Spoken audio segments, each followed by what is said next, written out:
अच्छे लोग हमेशा दुखी क्यों रहते हैं और पापी पाखंडी लोग हमेशा सुखी क्यों रहते हैं और हमेशा मौज उड़ाते हैं? इसके दो कारण हैं। ये दोनों कारण ही आज मैं आपको बताऊंगी। एक नगर में एक बीमार स्त्री रहती थी। उसकी 3 छोटी छोटी बेटियां थी। जवानी में ही उसका पति गुजर गया। अगर आप यह कहानी सुन रहे हैं तो पूरा सुनिएगा। इस कथा को आधा अधूरा छोड़कर जाने की गलती मत करिएगा, क्योंकि इस पवित्र कथा को आधा अधूरा सुनने से आपको पाप भी लग सकता है। इसलिए इस कथा को पूरा सुनिएगा। अगर आप शिव भक्त हैं तो भोलेनाथ का अनादर ना करें। तीनों छोटी छोटी बच्चियों को पालने का भार बेचारी उस अबला पर टल गया। तीनों बच्चों को लेकर वह विधवा जाए तो कहाँ जाए, ऊपर से कुछ काम भी नहीं कर सकती थी, क्योंकि वह बच्चियां अभी काफी छोटी थी। भला उन्हें किसके पास और किसके भरोसे छोड़े। ऊपर से समाज की उल्टी सीधी बातें उसे कुछ करने नहीं देती थी। उसे अपनी बच्चियों की चिंता थी। इनका क्या होगा, कौन इनका सहारा बनेगा। इन्हीं बातों को सोचकर उसकी तबीयत और ज़्यादा बिगड़ गई। अब उसका हाल पहले से ज़्यादा बुरा हो गया था और उसका अंतिम समय भी निकट आ गया। धर्मराज का एक दूत उस विधवा स्त्री के प्राण लेने धरती पर आया, और जब उसके पास आया तो वहाँ का नज़ारा देखकर दुविधा में पड़ गया।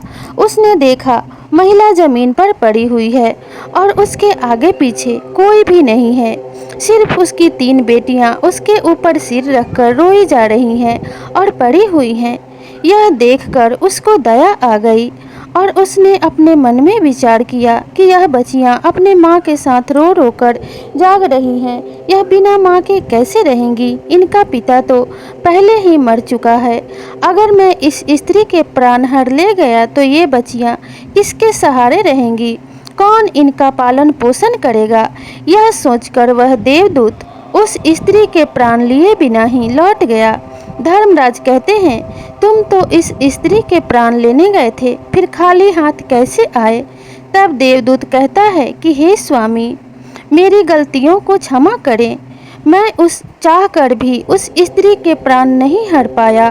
अगर मेरी जगह आप भी होते तो शायद खाली हाथ ही लौट कर आते, क्योंकि उसे देखकर आपको भी दया आ जाती और उसका दुख देखा नहीं जा रहा था। उसकी बच्चियां रो रही थी, अपने माँ को जगा रही थी। वहाँ देखने वाला कोई भी नहीं था। यदि मैं उस महिला को लेकर आता तो उन बच्चियों को कौन देखता? उनका पालन पोषण कौन करता? पृथ्वी लोक के मनुष्य तो इतने स्वार्थी हो गए हैं कि बिना मतलब के कोई किसी का भी सहारा नहीं बनता है। यदि कोई मदद करता भी है तो बदले में उम्मीद करता है, या फिर उसे अपने एहसानों के नीचे इतना दबा देता है कि उसका जीवन जीना ही मुश्किल हो जाता है। देवदूत कहता है कि हे स्वामी, उस महिला को थोड़ा समय और दे दिया जाए, वह अपने बच्चियों को पाल पोस कर बड़ा कर ले।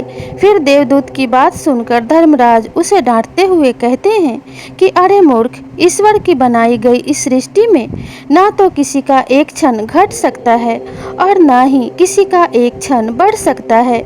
ईश्वर के मर्जी के बिना कोई किसी को जीवन दान नहीं दे सकता और ना ही समय से पहले मार सकता है।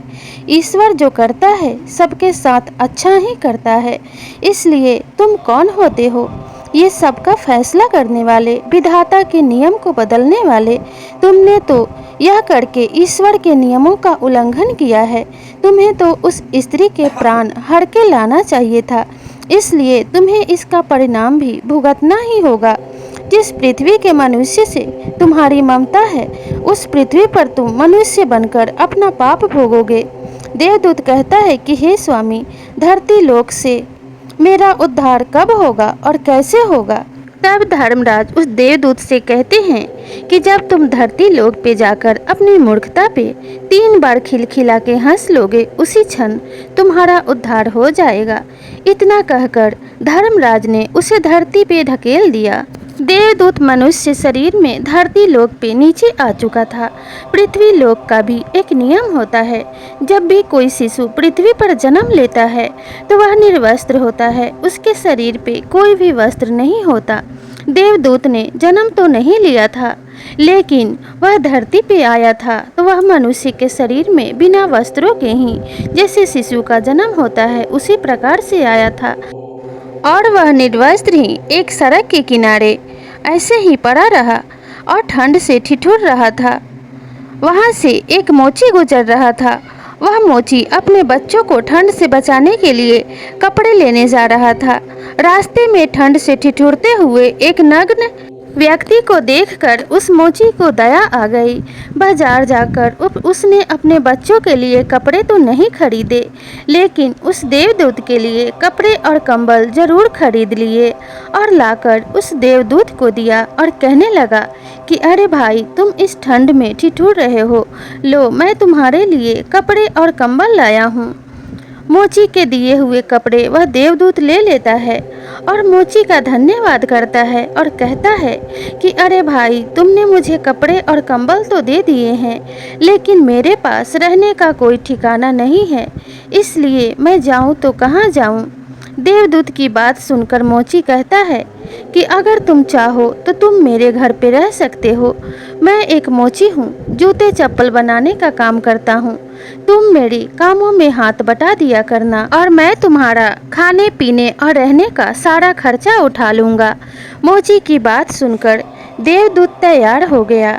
अब देवदूत को लेकर मोची अपने घर पे पहुँचा। जब मोची की पत्नी ने देखा कि मोची अपने बच्चों के लिए कपड़े तो नहीं लाया है, लेकिन साथ में एक व्यक्ति को ज़रूर ले आया है, तब वह अपने पति से झगड़ने लगी, उससे भला बुरा कहने लगी। यह देखकर वह देवदूत जोर जोर से हंसने लगा। मोची ने पूछा, अरे भाई, तुम क्यों हंस रहे हो? ऐसा क्या देख लिया आपने? तब वह देवदूत कहता है कि भाई, मेरी हंसी का एक रहस्य है, मैं आपको अभी नहीं बता सकता, पर समय आने पर अवश्य ही बता दूंगा। देवदूत मोची के घर में रहने लगा और कुछ ही दिनों में उसने मोची का सारा काम सीख लिया। अब वह देवदूत सारा दिन मोची की काम में मदद करता, जूते चप्पल बनाता। जूते चप्पल खूब बिक रहे थे। कुछ ही दिनों में मोची धनवान बन गया। दूर दूर तक उसके जूते फेमस हो गए थे, यहाँ तक कि राजा महाराजा भी उससे जूते बनवाने का आदेश दिया करते थे।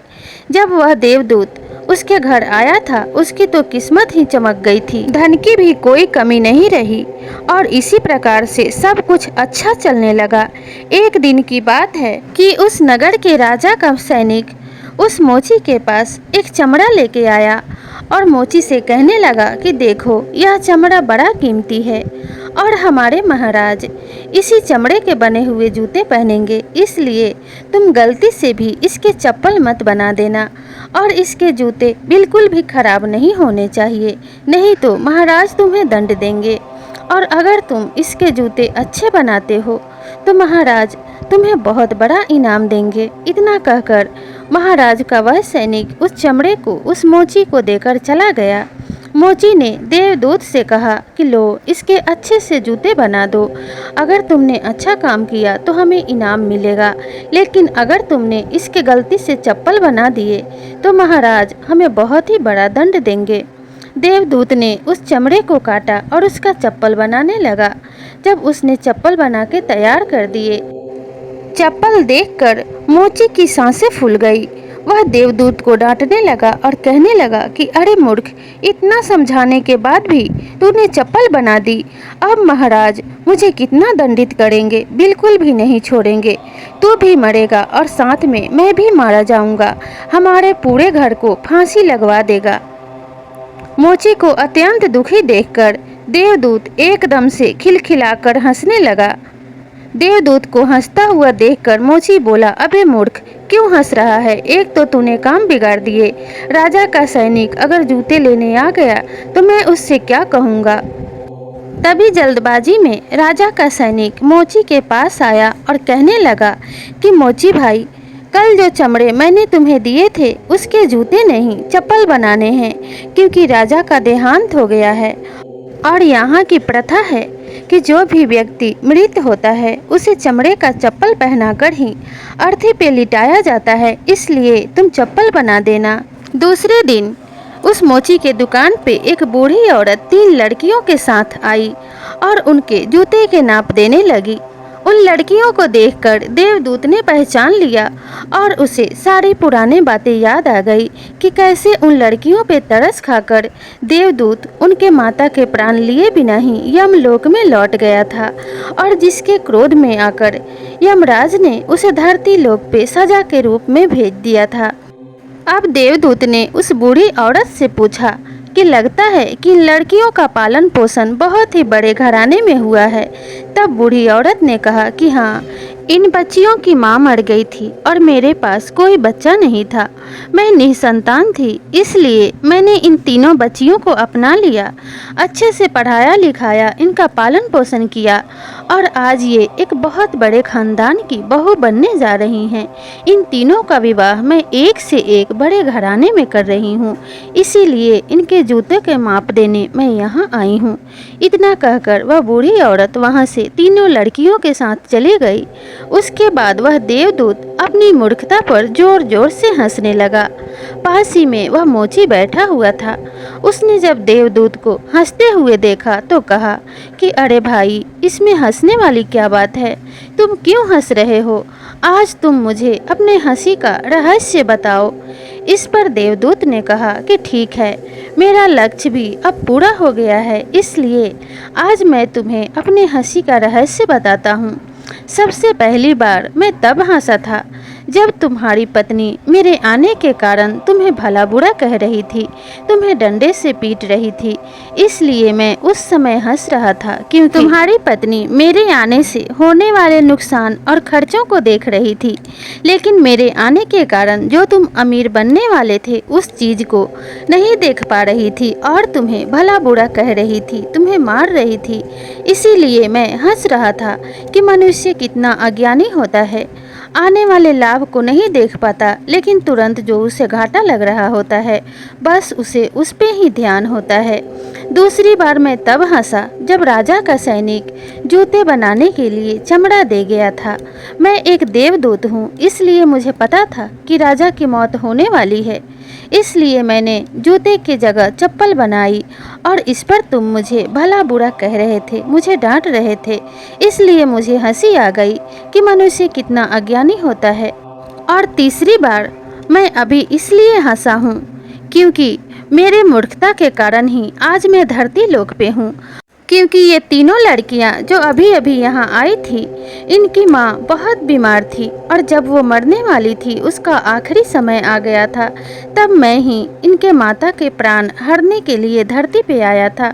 जब मैंने इन तीनों बच्चियों को उस औरत के पास रोते बिलखते देखा तो मुझे इन पर दया आ गई और मैं उस स्त्री के प्राण लिए बिना ही यमलोक लौट गया, जिस पे क्रोधित होकर यमराज ने मुझे धरती लोक पे दंडित करके भेज दिया। मैंने बड़ा ही मूर्खतापूर्ण काम किया था, क्योंकि उस समय अगर उस स्त्री के प्राण नहीं गए होते तो इन बच्चियों को इतना अच्छा जीवन नहीं मिला होता। ये आज भी अपने माँ के साथ दरिद्रतापूर्ण ही जीवन जी रही होती और गरीबी में अपने दुखमय समय को काट रही होती। इसलिए मनुष्य वह नहीं देख पाता जो आगे होने वाला है। मनुष्य तो बस अपना क्षणिक लाभ ही देखता है। इसलिए ईश्वर कभी किसी के साथ बुरा नहीं करते। ईश्वर हमेशा सबके साथ अच्छा ही करते हैं। जब हमारे साथ वर्तमान में कुछ बुरा होता है तब हम ईश्वर को दोष देने लगते हैं, उन्हें भला बुरा कहने लगते हैं, लेकिन जो हमारे साथ भविष्य में अच्छा होने वाला होता है उसे हम देख नहीं पाते हैं। हमारे जीवन में जो भी घटनाएं घटित होती हैं उसमें हमारा कुछ न कुछ हित ही छिपा होता है। ईश्वर जो भी करते हैं हमारे अच्छे भविष्य के लिए करते हैं, इसलिए कभी भी हमें ईश्वर को दोष नहीं देना चाहिए। सारा रहस्य मोची को बताने के बाद, उसे समझा बुझाकर और उसका धन्यवाद करने के बाद वह देवदूत यमलोक में धर्मराज के पास वापस लौट जाता है। तो प्रिय दर्शकों, यहाँ पर यह कहानी समाप्त होती है। अगर कहानी को सुनाने में मुझसे कोई त्रुटि हुई हो तो आप हमें क्षमा कर दीजिएगा। और अगर आप महादेव के सच्चे भक्त हैं तो कमेंट में हर हर महादेव जरूर लिखिएगा। और इस चैनल से जुड़े रहने के लिए इस चैनल को जरूर सब्सक्राइब कीजिएगा और साथ में लगे बेल आइकन बटन को भी प्रेस कर लीजिएगा, ताकि इसी तरह की ज्ञानवर्धक कहानियाँ आपको मिलती रहें। तो मिलते हैं अगले वीडियो में, तब तक के लिए नमस्कार।